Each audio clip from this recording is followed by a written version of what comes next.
When the crews went to work on Friday, they kissed their loved ones goodbye, not knowing when or if they'd be home.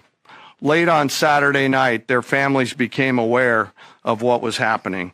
And on Sunday, when those jets returned from Whiteman, their families were there. Flags flying and tears flowing. I have chills literally talking about this. The jets rejoined into a formation of 4 airplanes followed by a formation of 3 and came up overhead Whiteman proudly in the traffic pattern, pitching out to land right over the base and landing to the incredible cheers of their families who sacrifice and serve right alongside their family members. Like I said, there were a lot of flags and a lot of tears. One commander told me this is a moment in the lives of our families that they will never forget.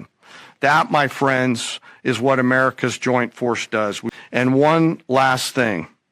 Our adversaries around the world should know that there are other DTRA team members out there studying targets for the same amount of time, and will continue to do so. You know, the position of the President of the United States is the strongest in the alliance. I understand without the leadership of Donald Trump, it would be impossible. Well, this summit is about one thing and one thing only. This is 5% and more defense investments. Allies seem to be united. I think the understanding is everybody needs to do more for defense because we are living in very turbulent times. And that is the agreement where the allies are united. And I think he's exactly right when he says that Europe needs to spend more. I think we're witnessing the birth of a new NATO, which means a more balanced NATO and a NATO which has more European responsibility. Remember, this is a big win, I think, for both President Trump, and I think it's also a big win for Europe. Well, I've got a request on the SNAP waiver request right now on the USDA's desk to remove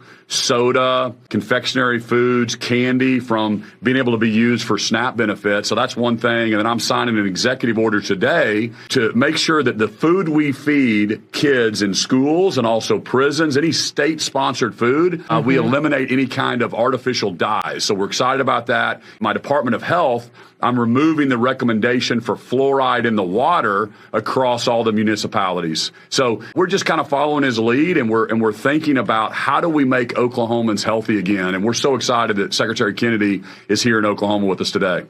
ICE agents without visible IDs, without any official markings on them, with masks, they're acting more like vigilantes than of agents of our government. How can we even trust that these are government officials? It's nothing more than kidnapping.